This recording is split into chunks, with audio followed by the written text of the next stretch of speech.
ডাক্তারের ভুল চিকিৎসায় আত্মহত্যা করল একটি মেয়ে। আবারও ভুল চিকিৎসায় বলি হলো আরেকটি প্রাণ। অবশেষে ঢাকার দিল্লি পাবলিক স্কুলের ও লেভেলের শিক্ষার্থী প্রেয়সী আহমেদ ঐশীর মৃত্যুর অভিযোগের সত্যতা প্রমাণিত হলো। ভুল চিকিৎসাতেই মারা যান ও লেভেল শিক্ষার্থী ঐশী। বাবা মায়ের স্বপ্ন ছিল মেয়ে মানুষের মতো পড়াশোনা করে মানুষ হবে, আর তাই ভর্তি করেছিলেন ঢাকার নামি দামি একটি স্কুলে। কিন্তু পরীক্ষার কয়েক মাস আগে পড়াশোনা মনে রাখতে পারছিল না বলে চিন্তিত ছিল 17 বছর বয়সী এই মেয়েটি। ও লেভেলের শিক্ষার্থী ছিল প্রেয়সী আহমেদ ঐশী। তার বাবা মাকে জানায় রাতের বেলা তার তীব্র মাথা ব্যথা হয়, এজন্য সাইকিয়াট্রিস্ট নুরুল আজিমের কাছে নেওয়া হয় ঐশীকে।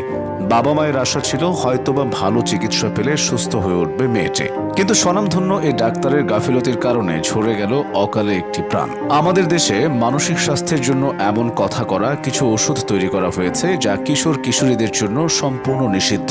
এ সকল ওষুধ কিশোর কিশোরীদের মধ্যে আত্মহত্যার প্রবণতা বাড়িয়ে দিতে পারে। অথচ এমন পার্শ্ব প্রতিক্রিয়ার ওষুধগুলোই ঐশীকে দিয়েছিলেন চিকিৎসক। প্রথম কয়েকদিন এই ওষুধের তেমন কোনো পার্শ্ব প্রতিক্রিয়া দেখা যায়নি, কিন্তু ওষুধ সেবন শুরুর 12 দিনের মাথায় আত্মহত্যার চেষ্টা করেন ঐশী। এতে চিকিৎসক ওষুধের মাত্রা বাড়িয়ে দেন। 2.5 মাস এভাবে ওষুধ খাওয়ার পর 2019 সালের 11 নভেম্বর আত্মহত্যা করেন ঐশী। ঐশীর মারা যাওয়ার পর থেকে বাবা আহমেদ রশিদ ও মা শর্মিষ্ঠা আহমেদ বলে আসছিলেন তাদের মেয়ে ঐশী আত্মহত্যা করেননি, ভুল চিকিৎসায় তাকে মেরে ফেলা হয়েছে। কিন্তু তাদের কাছে এই অভিযোগের কোনো সত্যতা ছিল না। অবশেষে তার বাবা কয়েক বছর ধরে দেশে বিদেশে বিভিন্ন ডাক্তারের সাথে যোগাযোগ করেন। যখন তারা এই মেডিসিনগুলোর নাম ডাক্তারের কাছে পাঠান, তখন সেই দেশের ডাক্তাররা জানান যে এই ওষুধের মধ্যে আত্মহত্যা প্ররোচনাকারী উপাদান রয়েছে। ডাক্তার 4টি ওষুধ মেডিসিন হিসেবে দিয়েছিলেন, যার মধ্যে 4টি মেডিসিনেই রয়েছে আত্মহত্যা প্ররোচনাকারী উপাদান। 11 মার্চ 2021 তারিখে তার বাবা কাউন্সিলে অভিযোগ করেন।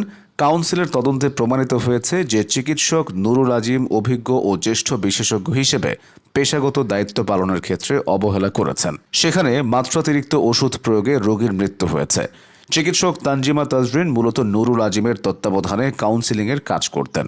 কাউন্সিলিংয়ের কাজে অদক্ষতা, অপেশাদারী আচরণ এবং পেশাগত স্বীকৃত কাঠামো মেনে চলার অসামর্থ্যতা প্রতীয়মান হয়েছে। এছাড়া ওষুধের পার্শ্ব প্রতিক্রিয়া নিয়ে তার জ্ঞানের যথেষ্ট অভাব ছিল। কাউন্সিলের 2010 সালের আইনের আওতায় বিএমডিসি নুরুল আজিমের রেজিস্ট্রেশন 5 বছরের জন্য এবং তানজিমা তাজরিনের 1 বছরের জন্য স্থগিত করেছেন, যা চলতি বছরের 28 জুন থেকে কার্যকর হয়েছে।